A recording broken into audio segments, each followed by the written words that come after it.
Assalamualaikum warahmatullahi wabarakatuh. Selamat pagi anak-anak. Apa kabar nih kalian semua? Ibu doakan sehat-sehat selalu ya. Amin. Pada hari ini kita akan melakukan pembelajaran terkait materi siklus hidrologi. Sebelum pembelajaran dimulai, ada baiknya kita berdoa terlebih dahulu supaya ilmu yang kita dapatkan menjadi manfaat dan barokah nantinya. Berdoa dimulai.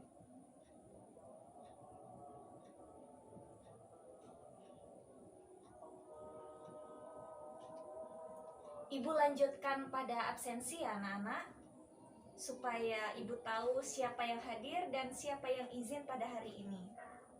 Baik, ibu akan mulai absensinya. Sebelum menginjak pada pembelajaran terkait materi siklus hidrologi, ibu akan mengulas sedikit pembelajaran di minggu kemarin terkait air dan manfaatnya bagi kehidupan. Merupakan salah satu sumber daya alam yang dapat diperbaharui. Air memiliki peranan yang sangat penting bagi kehidupan. Semua makhluk hidup membutuhkan air. Apabila tidak ada air, maka matilah kehidupan. Tidak hanya makhluk hidup, semua kegiatan pun memerlukan air. Semisal saja, air digunakan sebagai salah satu bahan produksi suatu kegiatan. Jadi, tentulah air ini sangat berperan penting bagi kehidupan. Baik, menginjak pada materi siklus hidrologi, di sini ibu akan menyampaikan terkait beberapa poin-poin indikator tujuan pembelajaran.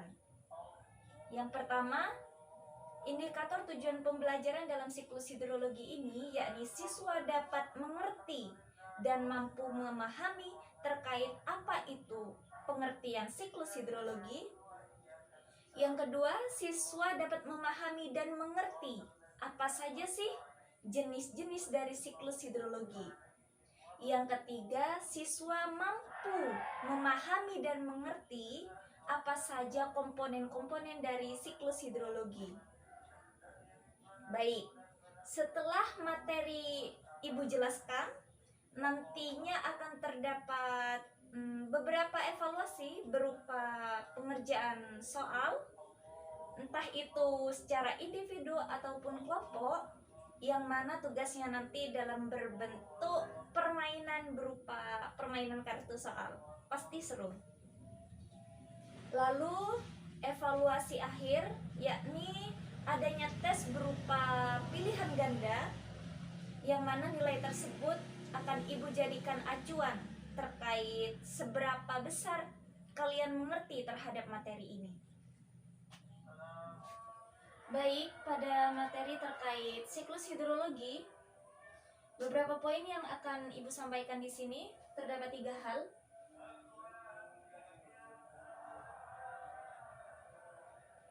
Yakni yang pertama terkait pengertian siklus hidrologi.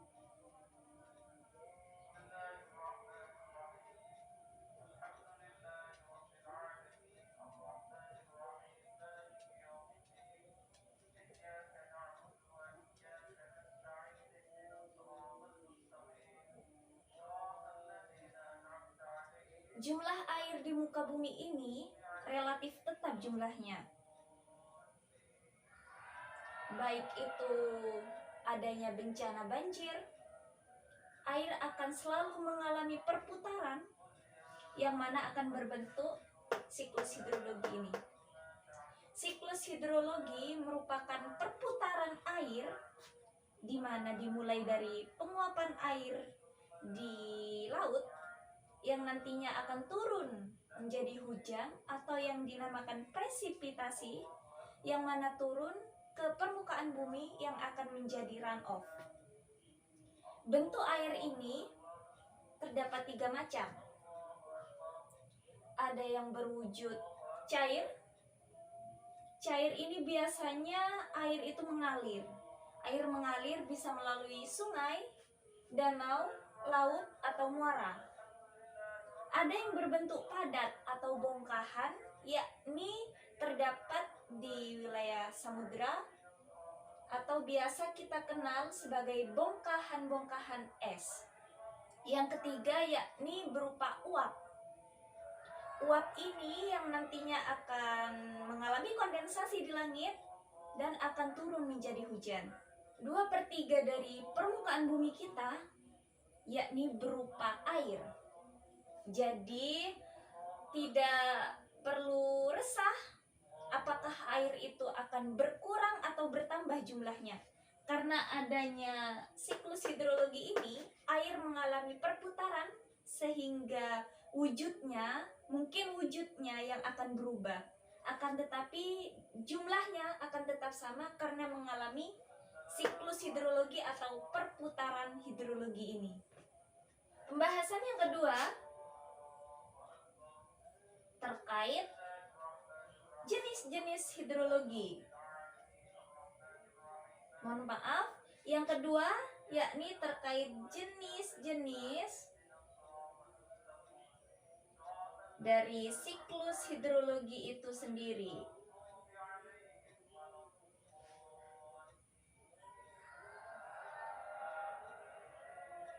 Jenis-jenis ini dibedakan menjadi 3. Ada siklus hidrologi pendek, ada siklus hidrologi sedang, dan ada siklus hidrologi panjang. Yang mana dari setiap jenis siklus hidrologi ini memiliki perbedaan di setiap siklusnya. Jadi setiap proses dari siklus hidrologi ini terdapat perbedaan.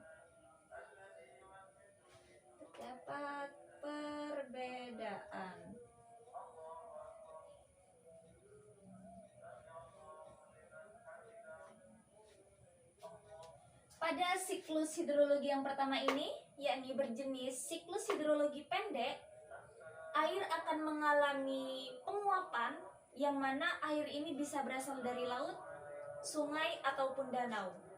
Air mengalami penguapan ke atmosfer yang mana nantinya di atmosfer akan mengalami proses kondensasi. Yang mana proses kondensasi ini ada hubungannya dengan awan. Apabila awan tersebut berada pada titik jenuh, maka akan terjadi presipitasi. Presipitasi ini merupakan turunnya hujan ke permukaan bumi. Jadi siklus pendek ini hanya sekedar terkait air menguap, mengalami kondensasi, lalu mengalami presipitasi atau turun hujan ke muka bumi. Sedangkan pada siklus hidrologi sedang ini tak jauh dari siklus hidrologi pendek yang mana air akan menguap, akan tetapi di siklus hidrologi sedang ini air menguap dibarengi dengan adanya angin yang membuat air ini menuju awan dan mengalami proses kondensasi yang mana apabila proses tersebut mengalami titik jenuh, air ini akan jatuh ke bumi atau istilahnya presipitasi. Nah, air ini tidak hanya menuju permukaan tanah saja, akan tetapi air ini bisa tersalur melalui muara-muara yang nantinya akan kembali ke laut. Pada siklus hidrologi panjang sama juga ya, tidak jauh berbeda dari siklus hidrologi sedang dan siklus hidrologi pendek, akan tetapi prosesnya lebih panjang daripada yang sedang dan pendek. Air akan menguap akan berkondensasi, yang mana kondensasi tersebut nanti akan bertemu dengan kondensasi dari laut, dari sungai, ataupun dari danau. Dari kondensasi tersebut, apabila tekanannya sudah berbeda udara, yakni panas ketemu dingin, akhirnya mengalami presipitasi atau turunnya hujan ke permukaan bumi. Akan tetapi di sini wujud air tersebut akan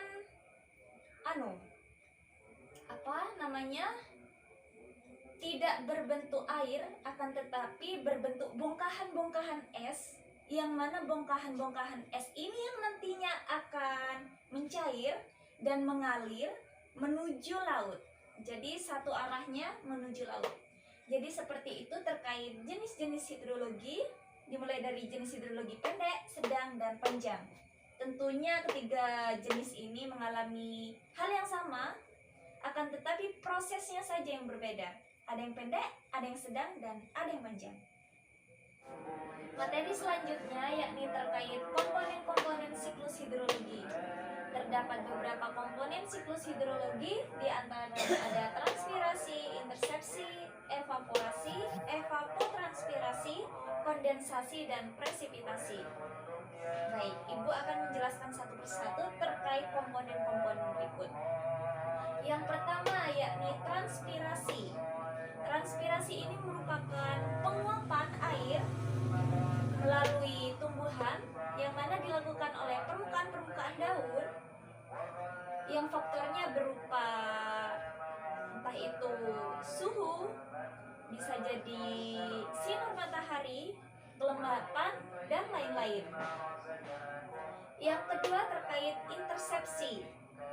Intersepsi ini merupakan air hujan yang tertahan, baik itu tertahan oleh pepohonan atau hal-hal yang lain, yang mana air hujan tidak bisa sampai ke permukaan bumi.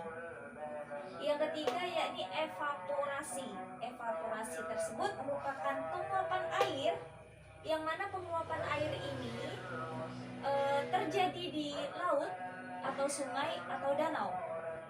Yang keempat terkait evapotranspirasi. Evapotranspirasi ini merupakan salah satu hasil evaporasi yang mana nilainya tergantung dari kelembapan udara, kecepatan angin, suhu, atau yang lainnya. Yang kelima yakni kondensasi. Kondensasi ini terkait dengan pengembunan. Air yang sudah menguap apabila sampai kepada atmosfer akan mengalami pengembunan, yang mana akan membentuk awan, sehingga awan tersebut yang akan menampung titik-titik air tersebut. Yang terakhir yakni presipitasi. Presipitasi ini merupakan turunnya hujan dari proses kondensasi yang tadi, yang mana presipitasi ini bisa berbentuk air atau salju sesuai dengan suhu atau kelembapan udara. Selain yang telah dijelaskan tadi, terdapat komponen-komponen lain, yakni berupa infiltrasi,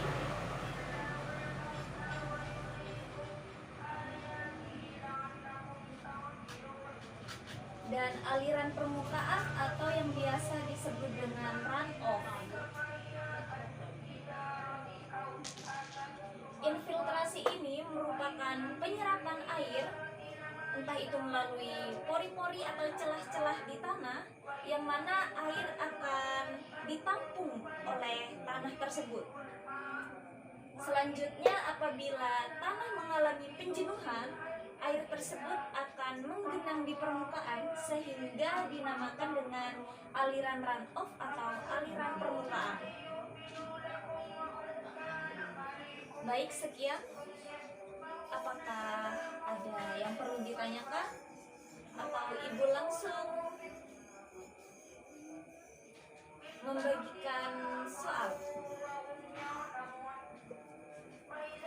Tugas yang Ibu berikan berbentuk tugas kelompok, yang mana setiap kelompok nanti akan dibagi menjadi 5 orang per kelompoknya, di mana setiap kelompok tersebut akan membahas terkait jenis-jenis siklus hidrologi. Nantinya akan dicari gambar dan penjelasan, yang mana penjelasan ini silahkan kalian diskusikan dengan kelompok, dan silahkan buat seperti video pembelajaran atau penjelasan terkait dengan siklus-siklus hidrologi tersebut. Sebelum pembelajaran kali ini Ibu tutup, coba nih, siapa yang dapat menyimpulkan pemaparan yang Ibu berikan tadinya? Ada yang bisa maju? Atau Ibu tunjuk nih? supaya kalian bisa menyimpulkan apa yang ibu paparkan tadinya. Baik, benar sekali.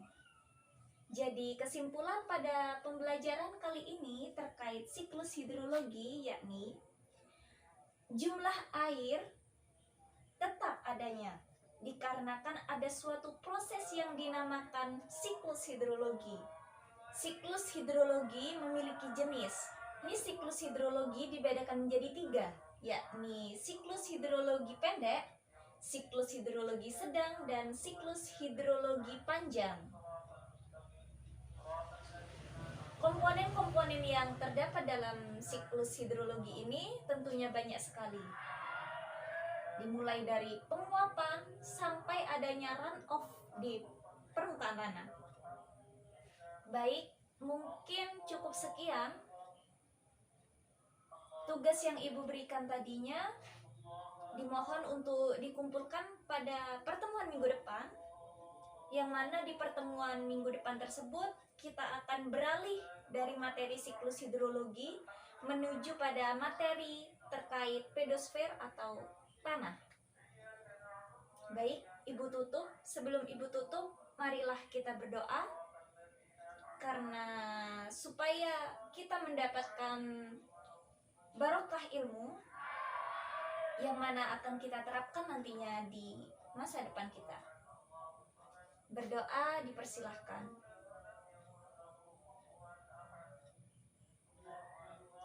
Baik anak-anak, sekian saja ya pembelajaran kali ini. Apabila ibu ada salah kata atau salah perbuatan dalam pembelajaran, dimohon memaafkan.